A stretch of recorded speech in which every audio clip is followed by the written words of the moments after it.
Praise the Lord, everybody. Praise the Lord. I won't take very long, but I do have a few little things I want to say. I want to thank everybody for making this a very special weekend for the Myers family and for this church. I realize that there are a lot of people who've had a big part in it, and even the musicians and the singers and everybody. It's just been a beautiful example of what God wants us to be and to do. Brother Linder, you're behind a whole lot of that. I can't say enough about how much we appreciate you and what you've done for this church. It's a great thing. I love Brother and Sister Jones, Senior Brenda's mom and dad. Sister Myers' mom and dad. Sister Myers was my husband's secretary for 7 years? About 7 years when we were at Global Missions doing overseas ministries. And you'll not find any better secretary. She's the best of the best. Never been able to find anybody like her. And she was faithful. She wasn't just our secretary. She was a friend and almost family as far as we're concerned. And we are so proud of what God's doing with you and Brother Myers' life. Just so proud. And I know you're going to do a great job. And we love Brother and Sister Jones, her mom and dad, her brother and sister-in-law, all of these wonderful people. Just a wonderful family. A wonderful family. It was 50 years ago. Not too many in this room can even go back that far. A few of us. It was 50 years ago when we went to Africa as missionaries. And boy, what a shock. What a shock. And I'm going to just share a little something here. In the last 2 days, we've had the most delicious fried chicken you could ever have. We had steak last night with all the trimmings. And today we had the most delicious Italian food you could eat. And I can't help but, after having all of that good food, my mind kind of goes way back there to 50 years ago when we went to Africa. You know what might have been on a menu in West Africa 50 years ago? Cow tongue. Monkey meat. Goat meat. Chicken feet. Because when they put a chicken in a pot, they put it all in the pot. It's more tasty. And bush rats. The bush rats, they're big rats. And when we go to church on Sunday morning, all these little children will be out beside the road, and they'll have the rat by the tail. The rat's already dead. They're trying to sell them to people going down the road. Well, you know what we learned? We learned if you wait until after church, which is probably about 4 hours of those rats being in the sunshine, you can get more for your money because they're swollen and bigger.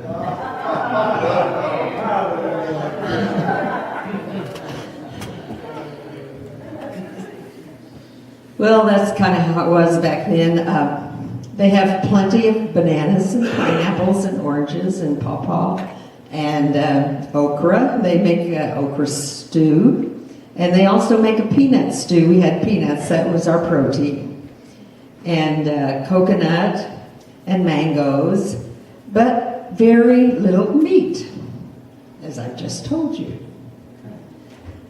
So we kind of got a shock. Our first week in Africa, we were sick. Our second week, we met some missionaries from another church organization, and they told us, they said, Two things. Number one, you can't live on the budget that you have. And number two, you should have shipped a bunch of food over here. That's what we do. They would ship canned goods in 55-gallon drums, fill 55-gallon drums with canned goods, and they ship everything from toilet paper to toothpicks to canned goods and all of that, and especially meat, canned ham, tuna, Vienna sausages, and Spam. Now, Spam became our favorite because you can make a lot of things out of Spam. You can cut it up in little pieces and fry it and make spaghetti sauce. Ladies, you should try some of these things. You can cut it up in little pieces and put it on pita bread and some tomato sauce and some cheese and have a fake pepperoni pizza. You can fry it, you can bake it, you can eat it raw. Spam just became a favorite of ours in Africa because when we got our shipment and it had Spam in it, that was the main thing. We saved our ham for guests and special occasions, and we ate a lot of Spam. How many of you had Spam? Oh, isn't it delicious? It's just wonderful. And now around our house, it's something that we have all the time because my two grandchildren, they say, Nana, we want Spam and eggs like my daddy used to have when he was a little boy. And so we have Spam and eggs, Spam and eggs, Spam and eggs. And they even have a little song they sing. Spam and eggs, Spam and eggs. I like mine fried good and brown. I like mine fried upside down. Spam and eggs, Spam and eggs. Flip 'em, flop 'em, flip 'em, flop 'em. Spam and eggs.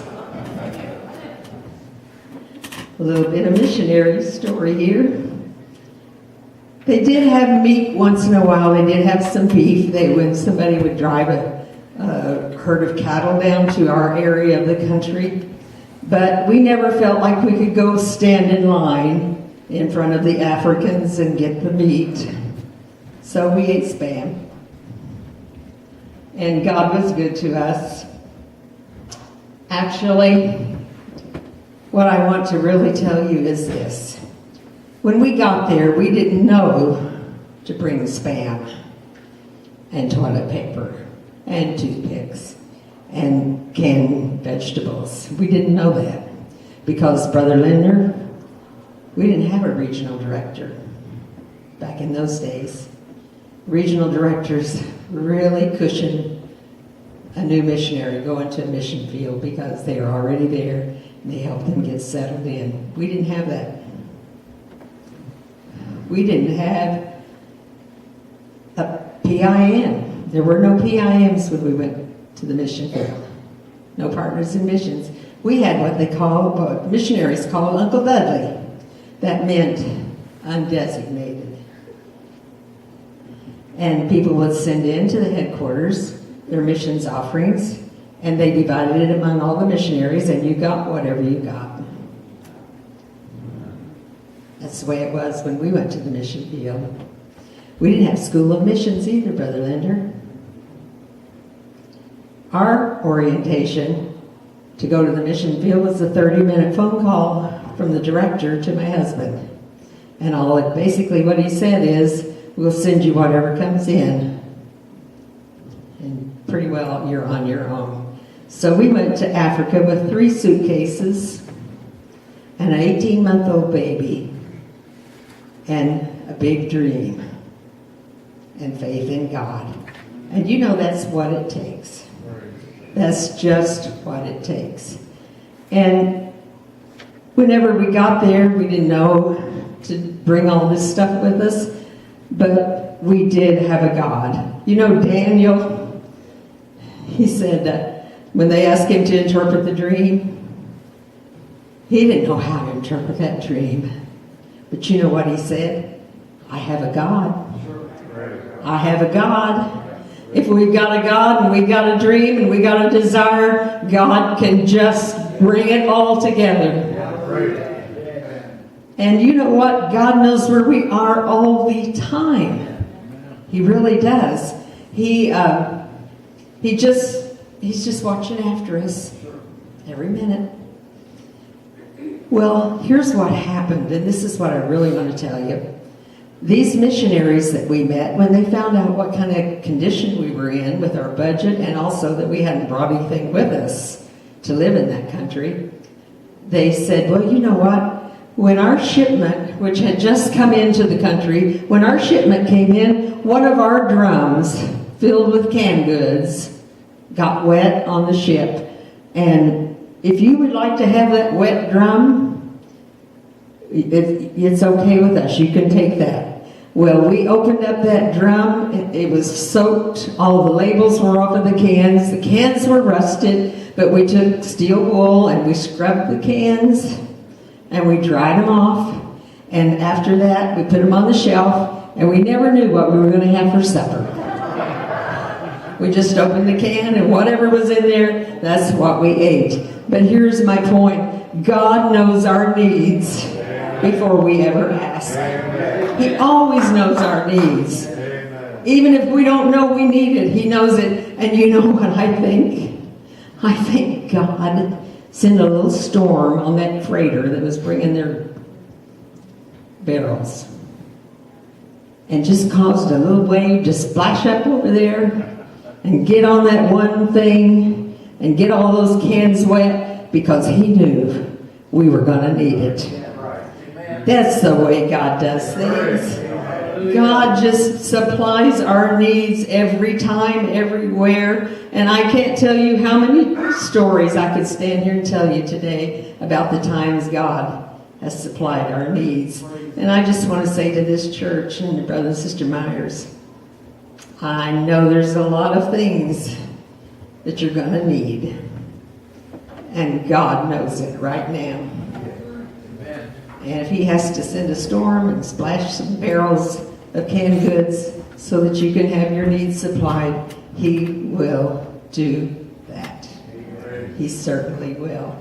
I pray God blesses this church abundantly. I want to see this church filled and overflowing. And how about a new auditorium while we're asking God for some things? Because God is able. There is nothing my God can't do. The 3 Hebrew children, when they went in, getting ready to go into the fiery furnace, they said, well, I don't know whether He'll do it or not, but nevertheless, He's my God, and whether He does it or not, we're going down this road. And that's just the kind of the way we have to be. We're just going to go down this road, trusting in the Lord. A big dream. Don't be afraid to dream big, and God will do the rest. We do have a few of our books here if anybody would like one. They're only $15, and I'm just offering them to you because there's many stories in here of what God can do and what God has done. There's a story in there about the day that Brother Rodenbush helped baptize 1,066 Africans in the name of Jesus in Nigeria. There's a story in there of how God turned our enemy into our best friend. There's a story in there about our tropical sicknesses that we had. Malaria. And the mango flies that bury themselves into your skin and live inside your body. All of those things we experienced. It tells about the time Brother Rodenbush was caught in gunfire at the post office during a military coup. And how he got out. He crawled on the ground and through an open sewer to get out of the gunfire. It talks about the miraculous rescue of Brother Rodenbush and I by the president of the country. God knows what He's doing. He takes care of us. We tell the story about the headhunters collecting 120 freshly bleached skulls because the Shantihini, which is the king, had died, and his body must be laid on the skulls of 120 strong warriors. And we just happened to be in that area when that happened, and God protected us. We had a shotgun, though, didn't we, baby, between the seats, beside the bed.